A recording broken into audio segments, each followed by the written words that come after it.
Hi, everyone. This is Summer Gathercole, facilitator of today's webinar. This is a 12-part series that's sponsored by WorkLife Partnership, and it's focused on innovative work incentive practices. So what we're really trying to do is highlight some of those non-traditional methods of incentivizing employees. So today's webinar is focused on Hot Chicken Takeover, which I have to say may be one of my most favorite names of a company ever. And it's very apropos because this morning I heard that September is National Chicken Month.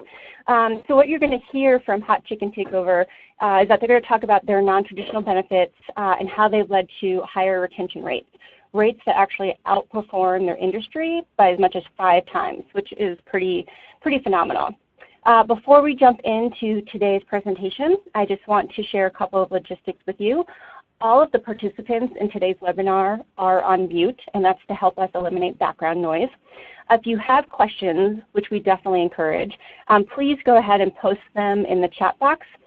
We will be monitoring the questions throughout today's presentation, and then we'll ask those questions to our presenter after he's done providing an overview. And finally, we do have a 1-minute survey that we want at the end that we do want to ask that you complete. And one randomly selected respondent will receive a $15 Amazon card, and it only takes 1 minute, so really want to encourage you to take that survey. So now I want to introduce our presenter. Joe DeLoss is the owner and head fryer of Hot Chicken Takeover.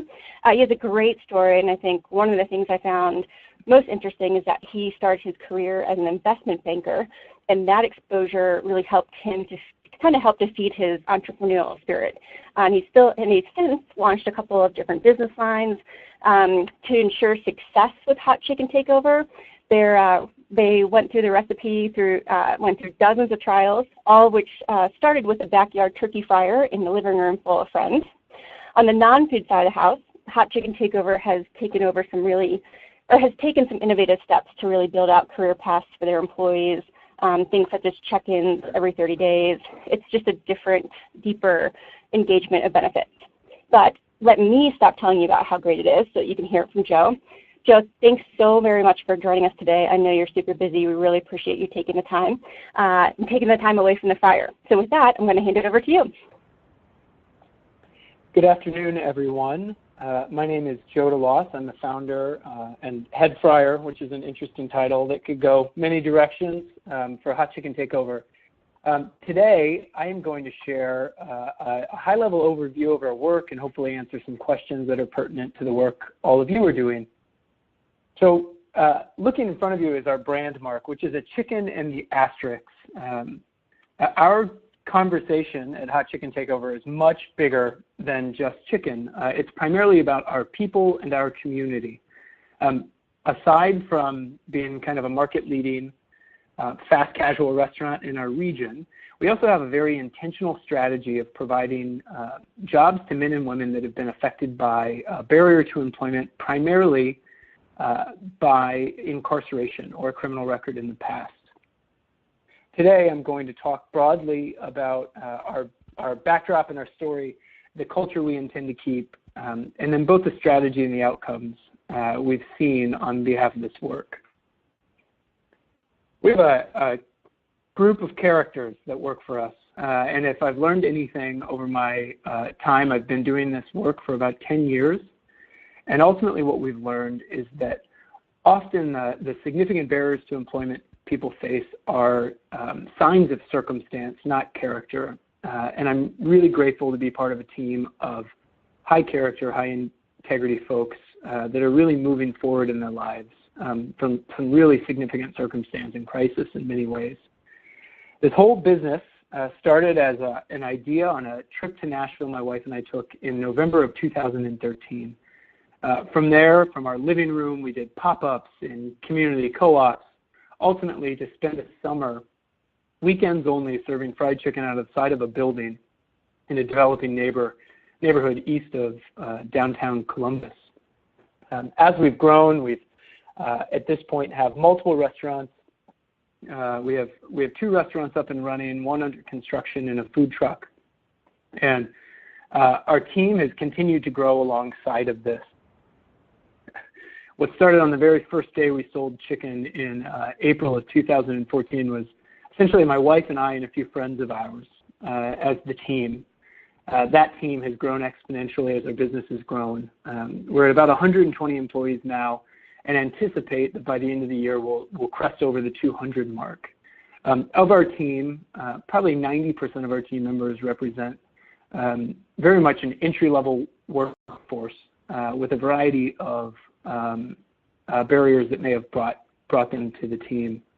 But as we move forward, and I want to talk more formatively about our culture, but I want to spend the bulk of our time talking about how I believe we've achieved the culture we have. And the first step of that culture is an interesting step, and it's our dish tank. This employee, along with the 120 others we have right now, all started their careers at Hot Chicken at the dish tank, whether they're one of our crew members or our marketing director. Everybody spends a few shifts doing the hardest work of our business, which is cleaning chicken grease and hot spices off of an assortment of utensils and trays. We talk frequently about having a dish tank culture because it represents some of the core team values that we'll share here shortly. But we often try to credit our culture with an atmosphere of bold humility, which is an aggressive, growth-oriented company that ultimately separates the ego out from the means of our work and really focuses on the outcome, which is to have a successful team and a successful group of customers. As we think broadly about the nature of our work, our culture is surrounded by 4 key components, and the team is the largest part of that.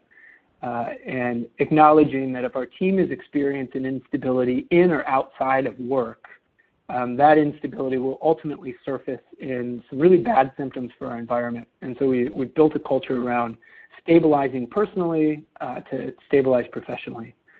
We sell best-in-class fried chicken. We're often ranked and receive awards for best-in-class in our region. And as somebody that's worked at the business for 4 years, I can attest I still haven't got sick of chicken, which is taken quite a toll on my waistline one day or another. Broadly, we are an active participant in our community, not just from a labor strategy as a fair chance employer, but more broadly, we want to provide opportunities for our team to give back to the communities we inhabit.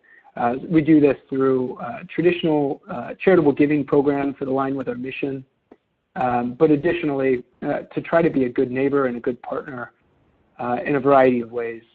To build up the communities around where our restaurants are. And then lastly, we are a retail, fast casual restaurant that has to be focused on providing the best-in-class service to a really diverse, inclusive group of customers. You'll see slightly in that photo a very long line and a very long table.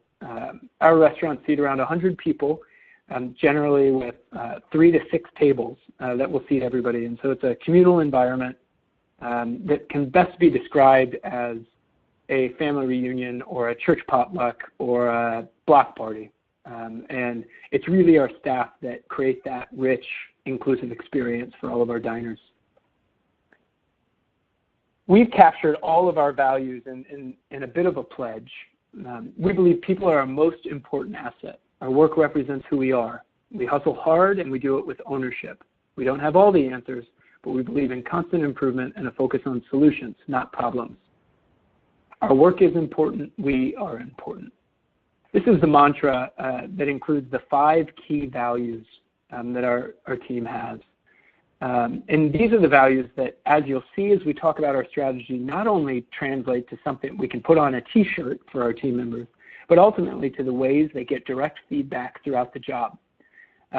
We know that if we can find and evaluate team members that align with these values, we will ultimately continue building a foundation to be successful on. And so as we move forward, what we know is it's essential to be able to find team members that can that have those values and that capacity baked into them, and that we can vet that out through a unique strategy.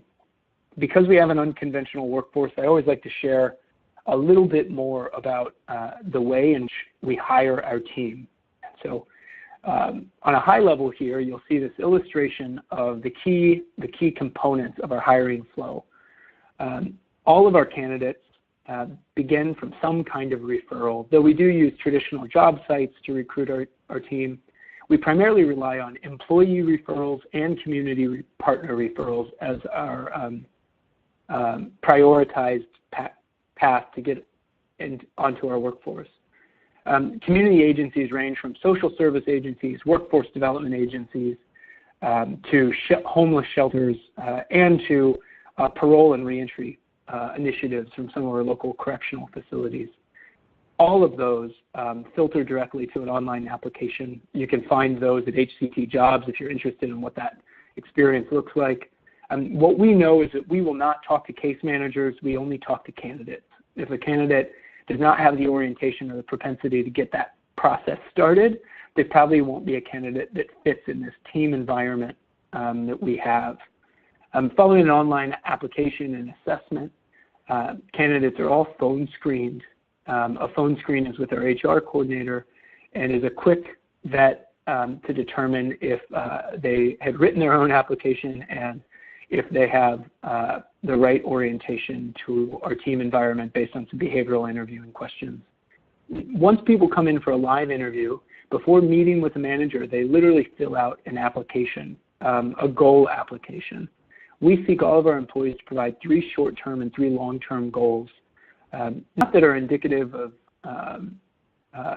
anything but their orientation towards the future. As a work environment that's feedback-rich and growth-rich, we have to know that we're hiring team members that have ambitions for themselves that they want to achieve. Ultimately, this ends up through a drug and background screen and ultimately to our dish tank, as we shared. Once people are employed, they enter into a bit of a pyramid, a linear progression. We hire everybody to the dish tank, ultimately, which is a Crew 1 position, which you'll see there on this illustration. What's above there represents the core competencies of our leaders at each of the restaurants. The crew levels are really where the essential management system gets put into place. And so we don't hire front of house or back of house. We don't hire cashiers or dishwashers. We hire everybody for the same job and really allow them to build a path for themselves within the restaurant. And so at each crew level, we've isolated the 16 jobs or so based on their sphere of responsibility and amount of quality assurance that may exist on that job. And so to be promoted through this meritocracy, people have to demonstrate a level of mastery in specific positions and also grow several other credentials around broad assessments about company success, whether it's the menu or safety and sanitation. A great way to think about this is if you think about working in a restaurant, somebody that's serving sides in our restaurant on our production line will have 2 to 3 people that will quality check that box before the box sees a customer's. And so the intention for sides is it's a very early position for us because there's a lot of oversight and a lot of easy potential for course correction and coaching. A job that is perhaps more complex and contributes with less quality assurance is a job like host. In our restaurant, a host is the first and last impression that a customer has when they engage with the restaurant. And so we rely on them to have a commanding knowledge of the restaurant, but also the discipline to know how to course correct a customer issue. And so that host position is a Crew 3 position. Each of these positions comes with a higher wage and additional responsibility within the restaurant. To objectively ensure that we are measuring success without favoritism, but truly based on performance, we've created a detailed approach to document position mastery throughout each of these levels. And so what you'll see there on the screen is a variety of examples of different positions that our team may hold, what crew level it is, and some of the essential components. What I love about this component of our management system is it gives credence and importance to every job. establishing the importance of our dish tank or our side dishes. In a workforce, when you're primarily focused on a entry-level workforce, the reality is not a lot of people have positive jobs, nor do they have positive management. We strive on being an employer that differentiates our work environment by providing significant support, clear expectation, growth. All of those things are contingent on a heavy coaching environment. That's a very old picture of me from way back in the day, but our team provides every 30 to 60 days essentially a performance evaluation for every team member, alongside of intermittent team interventions based on behavior change that necessitates additional coaching. What we know of our workforce is that we're often recruiting, like many entry-level employers, from communities of folks that are affected by a lot of instability. That instability might tie to health, to transportation, to financial access, to education, you name it. We know that if we can mitigate some of the consequences of those personal instabilities, we will have a professionally more stable workforce. And so as an unconventional employer, we take an aggressive tact at providing a unique set of benefits to really help boost up and build up our team. We categorize those benefits in both personal and financial stability alongside of their professional development and growth. Some of these benefits represent very conventional items that are often found in more middle income, early professional work environments, whether it's access to counseling services or paid time off. But additionally, we provide a series of financial incentives to support our team members as they avoid some of the predatory financial practices out in lower income communities, whether it's payday lenders, buy here, pay here's. The two key that I'll point out here that are generally really beneficial if implemented in other employers are our cash advance system. And so all employees have access to 2 cash advances per year, up to 50% of their average paycheck. Those are at 0% interest and are paid back over 4 pay periods. We have over a 95% return rate on our cash advances. Additionally, we have a matched savings or a matched milestone program, and so 401k is not particularly relevant to men and women that are living in instability and trying to build a stronger foundation for themselves and their families. And so we will match savings at a 2-to-1 ratio for investment in education, legal support, transportation, or housing. Those are benefits that our team have leveraged really quickly and frequently and have made a significant impact. So to not just communicate about these strategic things, I'd also like to discuss our outcomes. We have a very unique team. This photo here is after we partnered with a local suiting shop that dressed many of our team members to impress before an investment dinner we hosted. But the outcomes are not only paying from a cultural perspective, but there's also a significant return on investment from a retention and turnover perspective. So to set the stage from this, we've pulled relatively recent data in employee turnover in the whole restaurant and hospitality sector.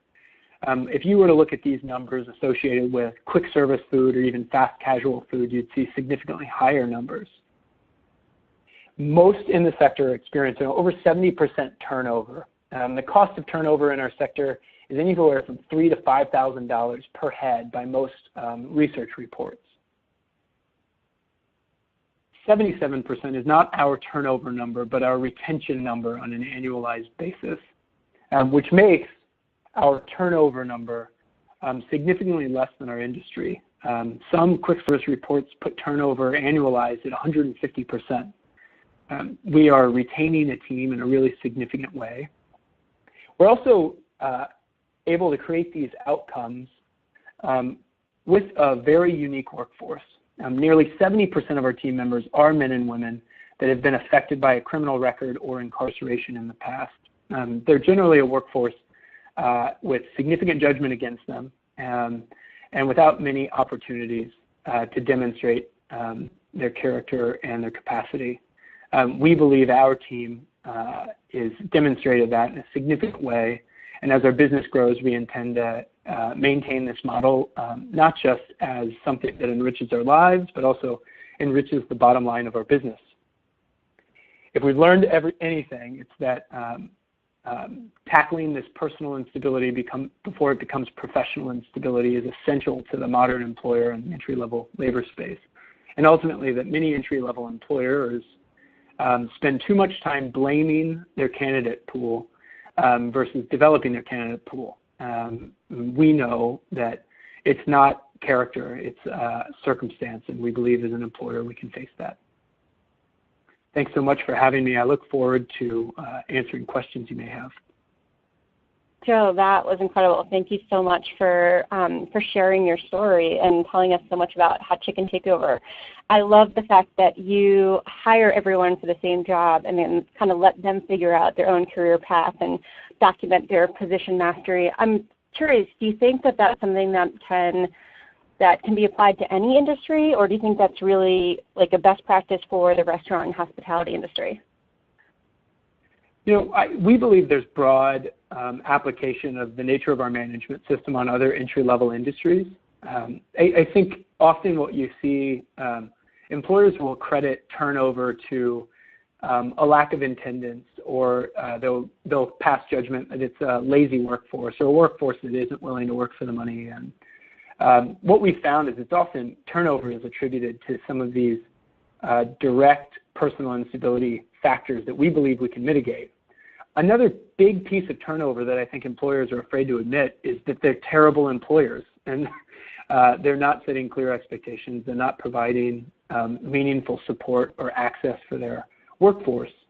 And so we really believe that some version of what we've assessed for our position descriptions can be really impactful to really empower a team member that they can grow, they can earn additional income and additional responsibility based on meeting an objective set of criteria. And that is often absent in most employers that we've been privy to work with.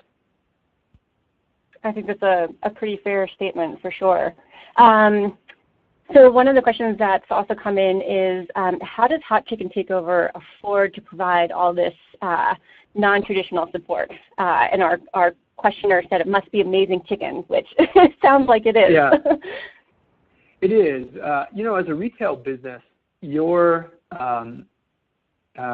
reputation is pretty easy to see now. There are countless online review sites.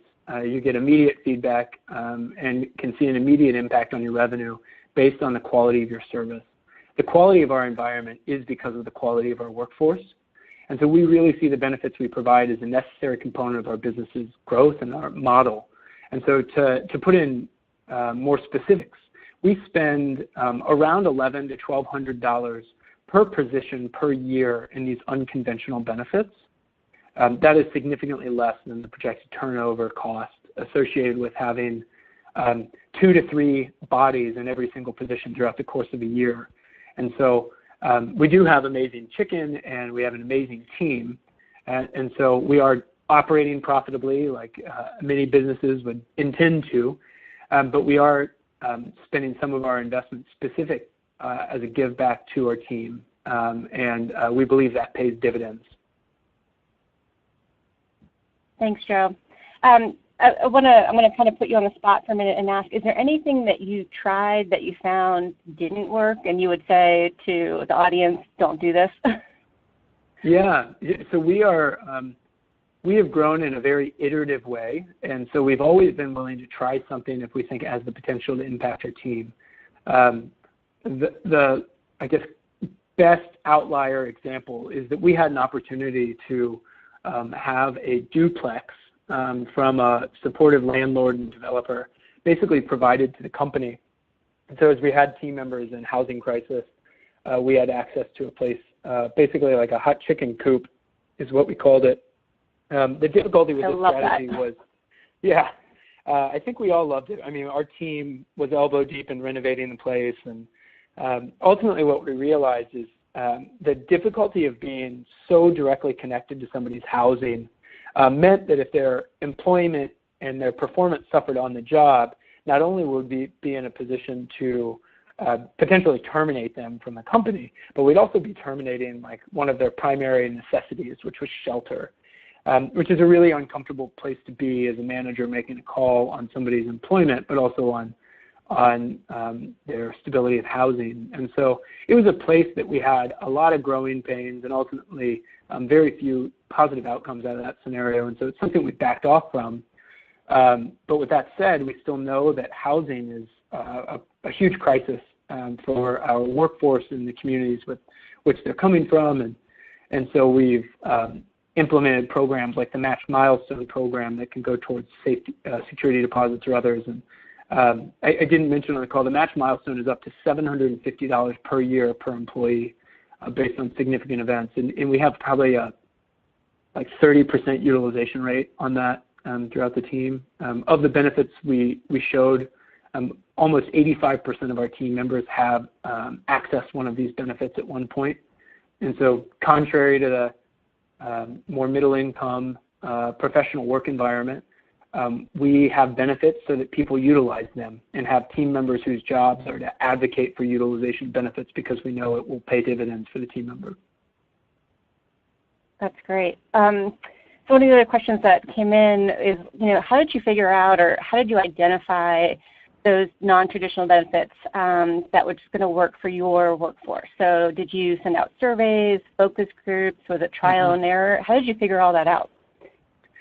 So Hot Chicken is 4 years old, almost 4 years old, but I've been iterating in this place as an entrepreneur for about 10 years, and so there's been a lot of trial and error. I wish I was as capable to learn this work from focus groups. Probably would have been a little more affordable. But our work has been really iterative, and the largest part of that is we really listen to our team, and we listen to what crises they're managing, and try to determine how we can provide support. There's, of course, a body of research about some of the social instability that communities, low-income communities face.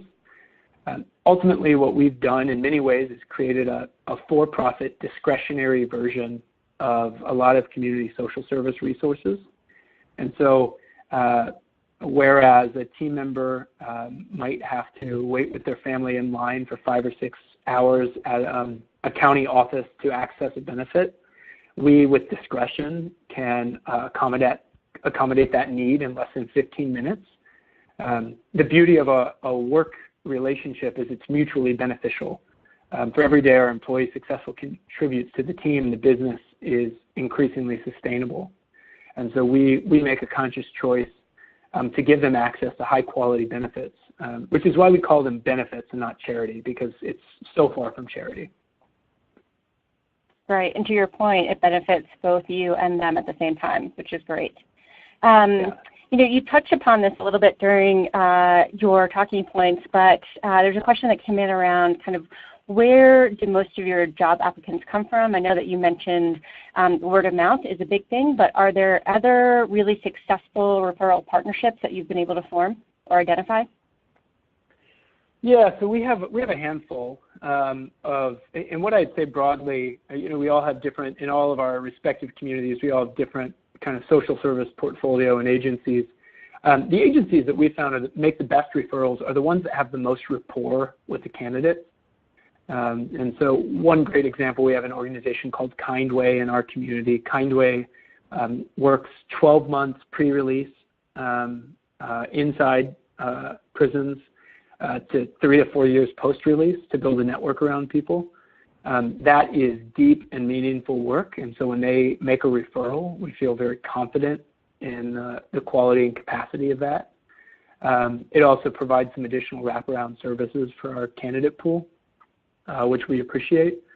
And so the reality is most of the community agencies, unfortunately, in our communities are funded to spend 4 weeks to 8 weeks with somebody as they try to reintegrate into the workforce or get back into the workforce after some hiatus.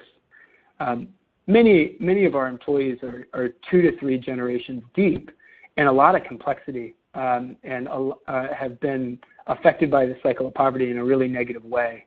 And so to have any, false pretense that all of this stuff these generational issues can get solved in a 4-week training program with a spit shine and a resume is a huge fallacy. And so we try to work with the organizations that provide a dense rapport and afford ourselves the privilege of having a long relationship with somebody so that they can really build a foundation for themselves to move forward. Yeah, thank you. And I think that totally makes sense. It is so much of what we all do, regardless of what industry you're in, is all about relationships. So that makes a lot of sense. Right. Last question is just, are there education or skills training that's promoted or endorsed to get more professional jobs? So thinking about how you document that position mastery. Is that are that skills training or education, are you promoting or endorsing that as people want to move up within the restaurant? Yeah, so we're a very quickly growing concept, and so we have restaurants under construction and new restaurants to come, and so thankfully we have a lot of career opportunities within our own concept that we can aggressively develop and promote people for. If a team member aspires to something that's outside of our company or in a different industry, what's slightly different is that we openly acknowledge it and work with that team member to achieve that goal. And so we're in an industry that if we can work with somebody for 12 months and have a successful contribution and have turnover that is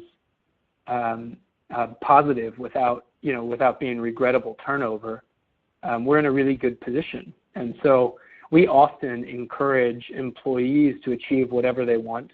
And so if it's a training that's outside of our industry, employees can leverage the Matched Milestone program to help pay for that education to move themselves forward.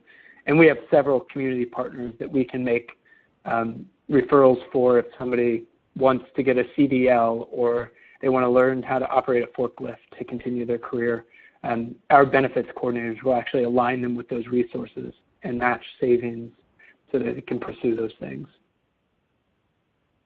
That's really impressive and certainly a bit of an anomaly given how much you are investing in your employees. But it sounds like it's really working out for you. So I want to thank you for joining us today. It sounds like you're super busy and growing quickly. So thank you for taking the time to share your story with us today, Joe. We really appreciate it. Of course. Thank you, everybody. Look forward to seeing how this all turns out. Thanks, Joe. And for those of you who are still with us, I want to just encourage you to go ahead and complete the survey that you'll be receiving momentarily. It takes about a minute to respond, and one of our respondents will receive a $15 gift card. I also want to just put in a plug for our next webinar, which is September 27th, and we will be hearing from XLT Ovens, and that's a company that has focused on offering financial wellness benefits to their employees. So they have gone kind of far beyond the typical profit sharing plan to really ensure that their employees understand how to save or invest their resources in really smart ways. So again, thanks everyone for joining us. Thanks, Joe, and have a great day.